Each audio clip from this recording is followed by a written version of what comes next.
오늘 설교 제목이 부활절에 보통 하는 거죠. 예수 부활의 증인들. 부활절도 아닌데 이 제목을 잡은 거는 교회력에 따라서 렉셔너리 성서 일가가 주어지는데 요게 이번 주에 네 군데 중에 하나라서 이걸 잡았고 또 뭐 다른 데 할 수도 있는 거지만 다른 성경 구절을 선택할 수도 있지만 이 주일이라고 하는 게 기본적으로 부활을 기리는 거니까 매주일 부활 설교해도 됩니다. 오늘 이 예수 부활의 증인들 이란 제목인데 아직까지도 저에게도 그 부활 문제가 완전히 해결되지는 않았습니다. 사실은 이거는 해결될 문제가 아니죠. 하나님을 누가 어떻게 다 직접적으로 볼 수 있겠습니까? 그 하나님에 대한 증언을 듣고 그에게 가까이 가는 것이 최선입니다. 그 부활은 하나님의 절대적인 생명이니 부활을 안다는 것은 곧 하나님을 안다는 뜻입니다. 어느 누구도 죽었다 깼다 하더라도 부활을 다 경험한 사람은 없습니다. 가까이 갈 뿐입니다. 이게 분명하지 않은 사건이라서 그런 게 아니라 아주 절대적인 사건이라서 그렇습니다. 이 부활에 대한 이야기를 성서 기자들이 아주 많이 하지는 않습니다. 복음서에 나와 있는 거는 아주 일부고요. 그리고 다른 서신을 쓴 사람들도 부활에 대해서 말을 많이 하지 않습니다. 하기도 또 어려운 문제예요. 근데 대표적으로는 사도 바울입니다. 그가 오늘 우리가 읽은 고린도전서 15장 1장부터 16장까지 있는데 16장은 그냥 마무리예요. 이렇게 쓰면서 어떻게 인사를 전하고 어떻게 한다. 끝마치고 실제의 고린도전서의 마지막 결론이 해당하는 장은 15장입니다. 고린도서에 정말 많은 이야기가 나오고 있습니다. 초기 교회의 생생한 공동체 모습들이 아주 좋은 면만이 아니라 아주 현실적인 그런 것들을 많이 다루고 있습니다. 참 이 바울이 얼마나 위대한 신학자요, 영성가요, 문필가요, 선교사인지 우리가 이러한 고린도서만 보더라도 충분히 알 수 있습니다. 그 마지막 부분을 이제 부활로 정리합니다. 많은 사람들이 부활에 대해서 오해를 합니다. 그건 일일이 자세하게 말씀드리진 않겠어요. 사람이 죽었다 사는 거, 이거 소생, 환생 이런 걸로 생각하는 사람도 있습니다. 지금 누가 그걸 그렇게 믿겠습니까? 세상 사람들이 교회에서 예수 부활하셨다 하는 거 낱말만 보면 좀 이상하다고 생각할 겁니다. 예수님은 그러한 소생, 환생한 그러한 분이 아닌데 우리 머릿속에는 그렇게 되어 있습니다. 다른 방법이 없어서 그렇게 말을 하는 거예요. 예수가 돌아가시고 땅에 묻혔는데 생생하게 살아있는 자로 경험되니 무슨 말로 그걸 설명하겠습니까? 그럼 부활하셨다 이렇게 얘기를 한 겁니다. 도대체 그들이 경험한 게 뭐냐? 이게 이제 부활의 영성으로 들어가는 핵심입니다. 부활이 뭘 경험했냐는 거죠. 오늘 그 본문의 15장 여기에 굉장히 길어요. 거의 작은 아티클 하나 정도 해당할까요? 58절까지 있습니다. 부풀려서 이제 아티클 정도 되는데 이제 보통 장으로 하자면 2장, 3장 정도에 해당하는 분량입니다. 이게 다 부활에 대한 이야기입니다. 그냥 무턱대고 예수 부활했다고 하지 않고 그걸 변증하는 거예요. 그 당시 사람들이 생각하고 있던 생명과 뭐 등등등등 그런 거를 근거로 해서 그리고 은유적인 표현이 많아요. 메타포죠. 그 방식으로 설명을 하고 있습니다. 근데 앞부분에 우리가 설교 본문으로 잡은 건 곡인데 이거 특이한 대목이 나옵니다. 예수 부활 증인들의 목록이 나와요.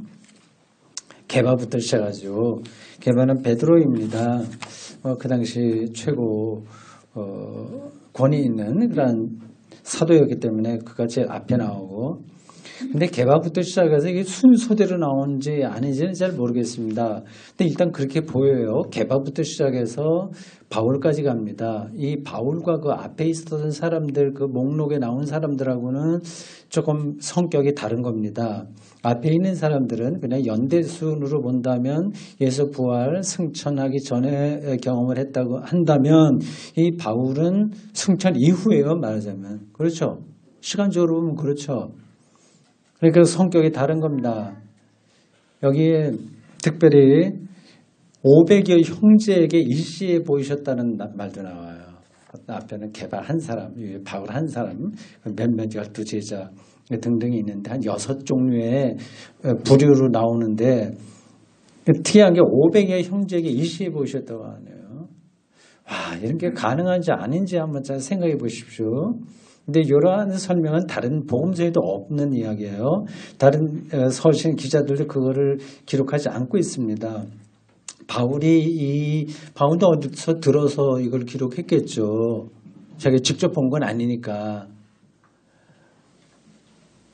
사도행전에 보면 예수를 따르던 이들이 예수님 부활 승천한 이후에 예루살렘의 마가 요한 다락방에서 정기적으로 모였다. 성령 임재 그런 것까지 연관이 되는 대목을 보면 거기에 모인 사람들의 숫자가 120명입니다. 그래도 120명을 요구하고 또 500여 명하고는 또 이 숫자에서도 크게 차이가 나요. 도대체 이 500여 형제에게 일시에 나타났다고 하는데 이게 과연 뭘까? 정말 궁금합니다.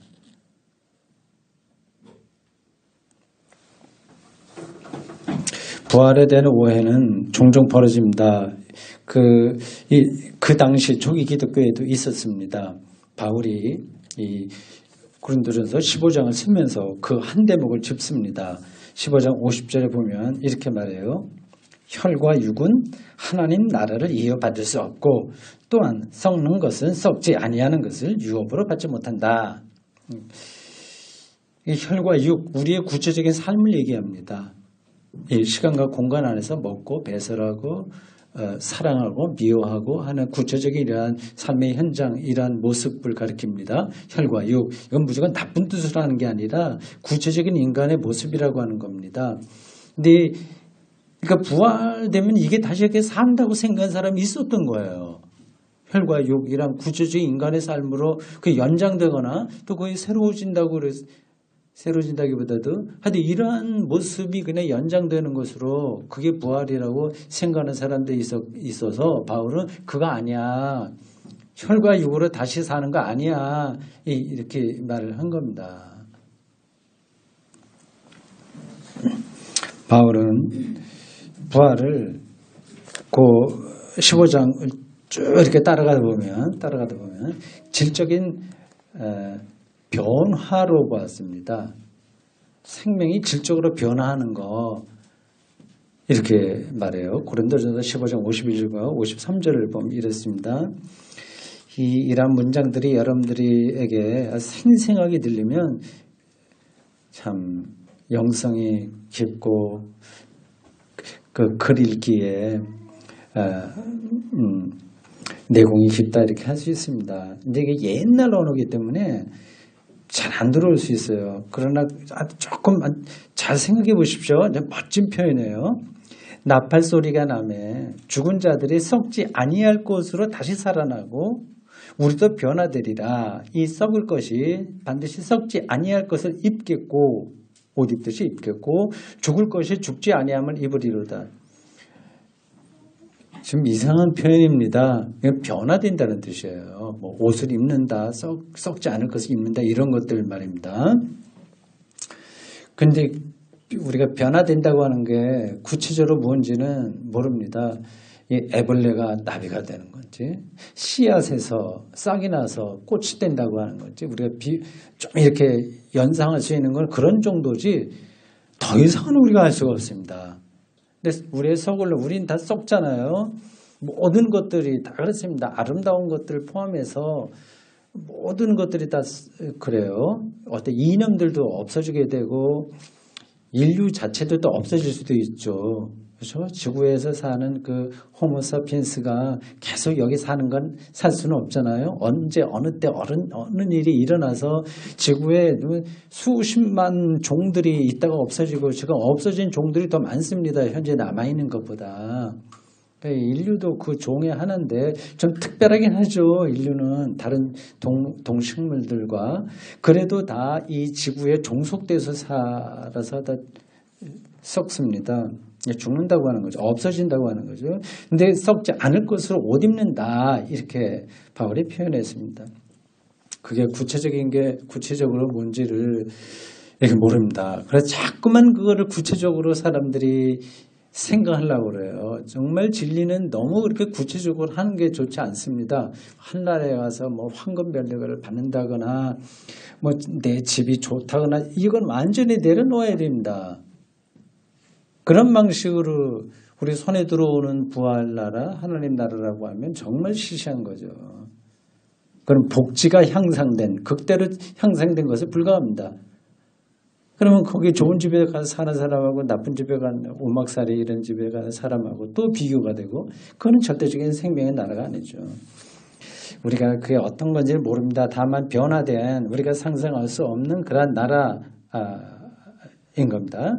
이제 이것을 이제 하나님 안에 감추인 생명이다 이렇게 말할 수 있습니다. 그러니까 예수가 부활했다고 하는 것은 하나님의 생명 안에 감춰졌다 그렇게 볼 수 있습니다.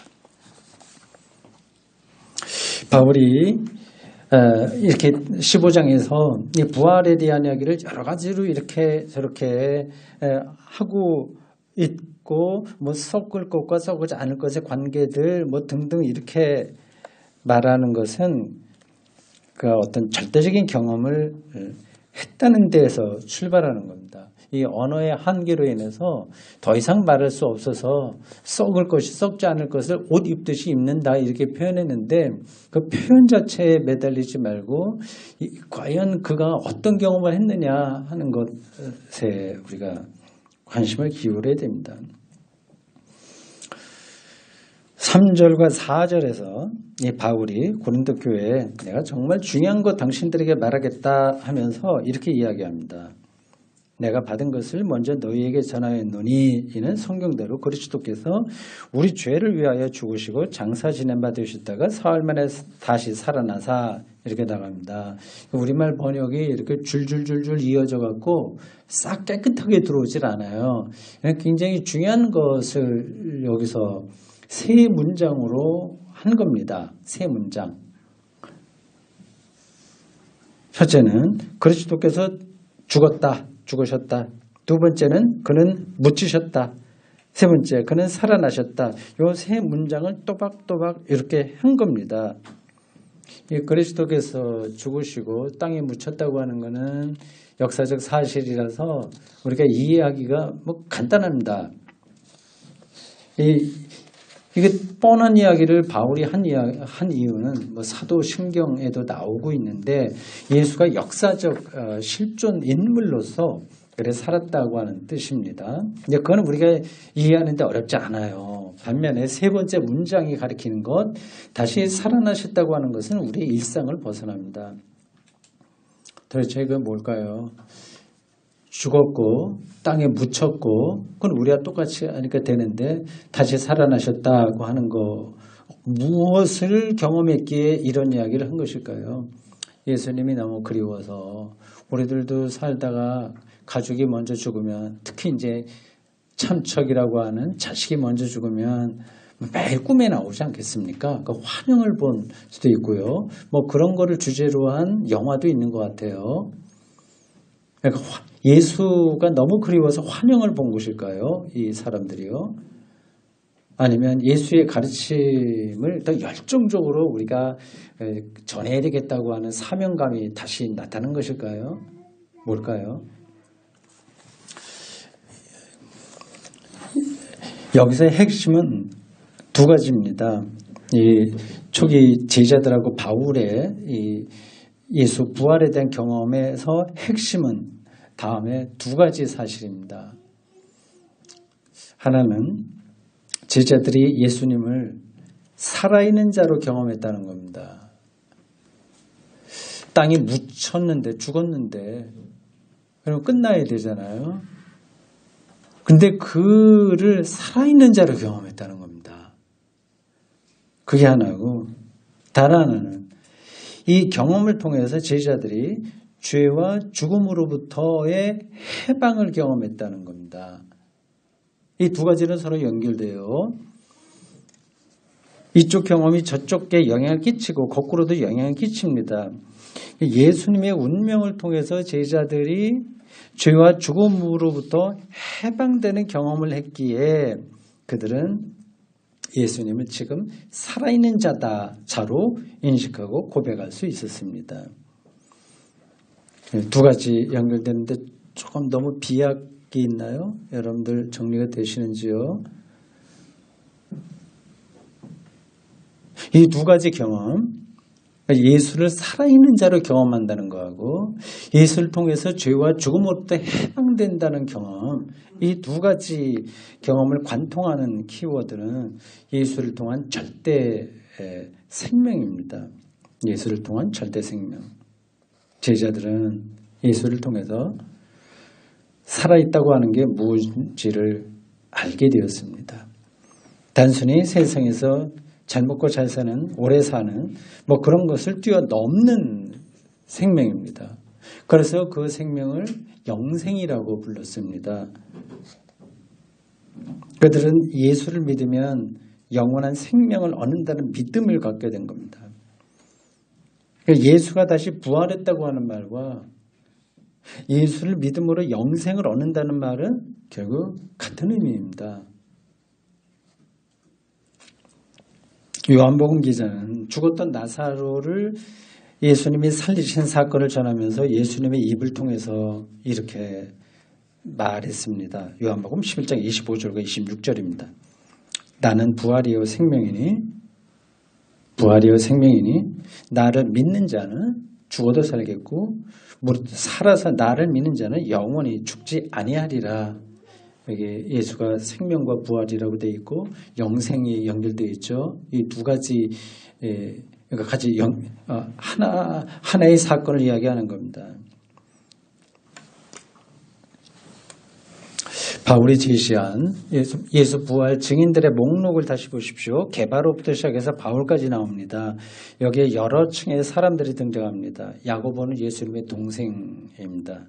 바울은 예수 추종자들을 박해하다가 나중에 공동체 안에 들어온 사람입니다. 시간적으로 볼 때 앞에서 말씀드렸듯이 바울은 예수 부활 승천한 이후로 보는 게 맞는 거예요. 이게 조금 이상한 겁니다.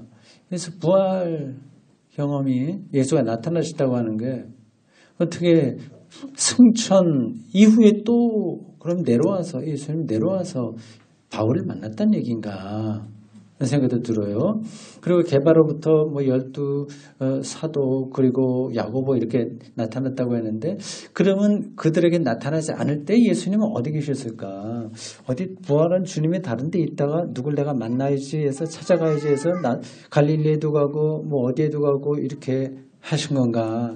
이런 것들을 우리가 두루두 생각하면 정말 이상한 이야기입니다. 신화적인 요소가 또 그 안에 있는 거고요.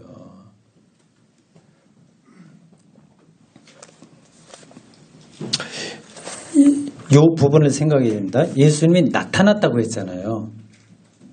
부활한 주님이 나타났다. 게바에게, 500의 현재에게, 일시에 그들 중에서 일부는 죽고 대다수는 살아있고 등등 하면서 자기 바울에게도 나타났다 얘기하고 있습니다. 이 나타났다는 말은 직접적인 표현은 아닙니다. 이거 문학적인 표현입니다. 은유예요. 나타났다. 나타났다는 말보다도 경험되었다고 보는 게 정확한 겁니다. 예술가들이 작곡하는 사람이 있다고 합시다. 작곡하잖아요. 새로운 곡을 창작하지 않습니까? 시인이나 그림 그린 사람도 마찬가지인데 그들은 그 절대적인 예술의 세계에 들어가게 되면 그 어떤 소리가 나를 찾아왔다 이렇게 표현합니다. 그러니까 이 예수가 부활의 주가 오셨다, 나타나셨다. 그 말은 예수를 살아있는 자로 경험했다는 말입니다. 그게 그 말 아니냐? 거기 조금 차이가 있기도 하고 또 뭐 비슷하다고 말할 수도 있습니다. 핵심은 제자들이 예수를 절대 생명으로 경험했다는 뜻입니다.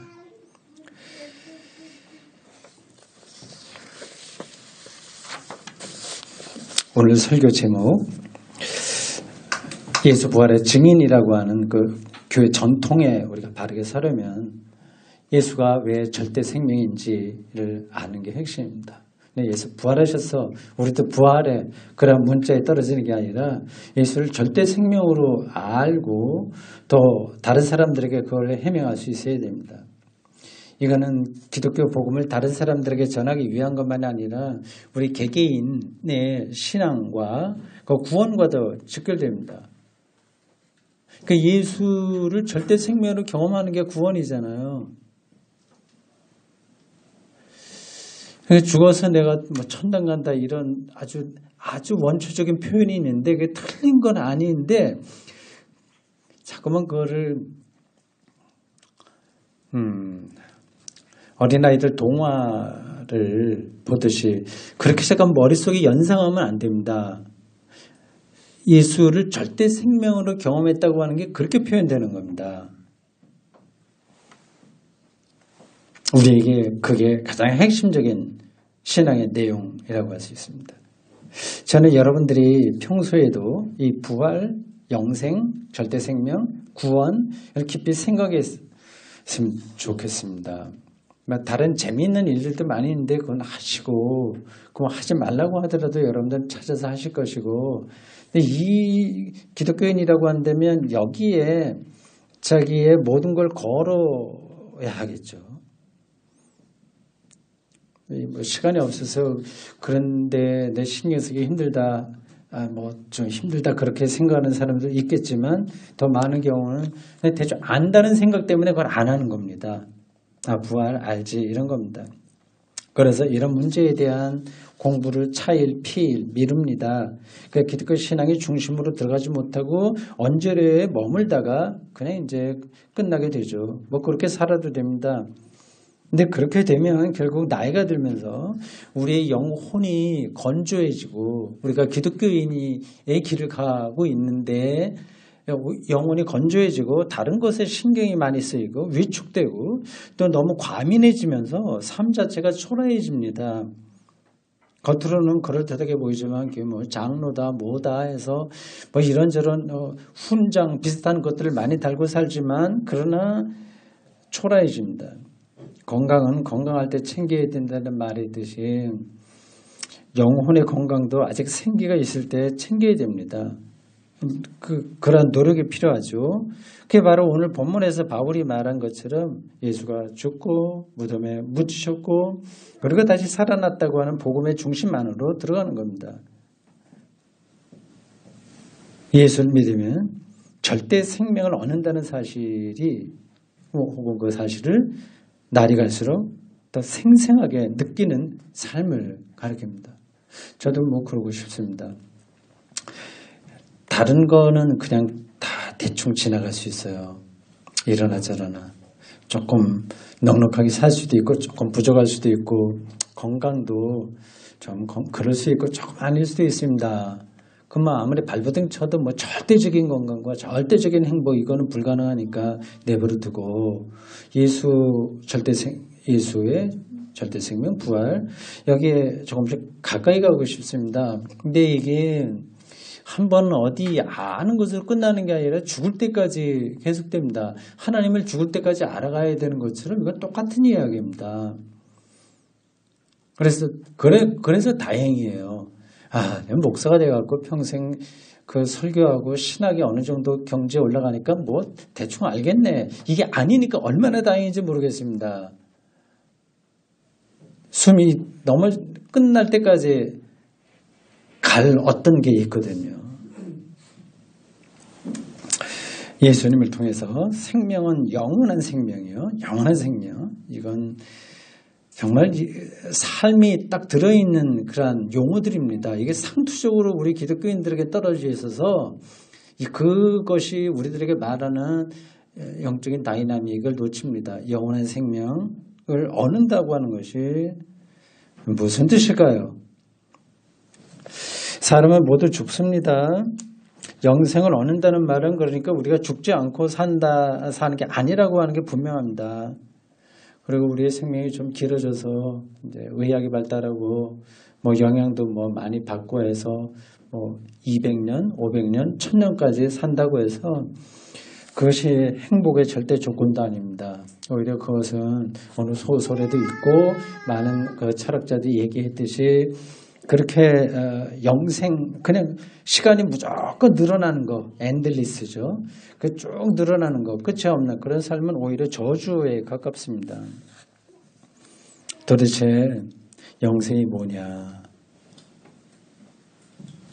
대한 대답을 얻으려면 우선 우리로 하여금 생명을 얻지 못하게 하는 게 뭔지를 아는 게 중요합니다. 우리를 죽이는 힘이 뭔지를 아는 게 중요합니다. 여러 가지로 얘기할 수 있으나 뭐 죄다 뭐다 그 얘기하죠. 그거를 우리의 일상적인 용어로 이야기하면 자신이 인정받지 못한다는 생각입니다. 그게 우리를 죽입니다. 그게 절망하게 되는 겁니다. 그 절망이 곧 죽음이죠. 우리의 삶은 부단히 인정투쟁의 과정이라고 할 수 있습니다. 자기가 인정받고 싶은 거예요. 끊임없이 그렇습니다. 돈을 벌고 출세하는 것도 사실은 굶기 때문에 그런 게 아니라 더 인정받으려고 하는 투쟁이자 욕구입니다. 간혹 자식을 그런 대상으로 여기기도 합니다. 이런 욕구는 달성될 수가 없습니다. 그런데도 우리는 죽을 때까지 인정투쟁에 매몰됩니다. 그거를 오늘 현대 정신은 그걸 부추기기도 합니다. 예수님은 당시 모든 세력으로부터 인정이 아니라 부정당한 사람입니다.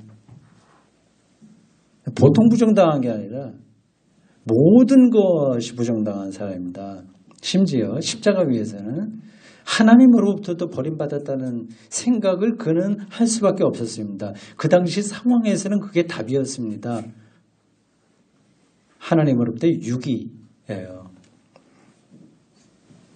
제자들과 초기 기독교인들은 그렇게 모든 것으로부터 인정받지 못하고 저주받았던 예수야말로 하나님에게 인정받은 분이라는 사실을 어느 순간부터 알게 되었습니다. 그걸 부활이라고 할 수 있는 거예요. 부활 경험이라고 할 수 있는 거죠. 살아있는 자로 경험하게 된 겁니다. 제자들은 예수님을 통해서 더 이상 세상으로부터 인정받는 것에 매달리지 않게 되었습니다. 그게 구원이죠, 사실은요. 해방된 겁니다. 세상과 삶을 전혀 새롭게 받아들일 수 있었습니다. 그들에게 예수님은 오늘 설교에 몇 번 반복된 단어, 여기에 살아있는 존재였습니다. 그래서 그들에게 예수님은 진리고 생명이었습니다. 그 생명이 절대적인 것이었기에 그들은 영생이라고 과감하게 외칠 수 있었습니다.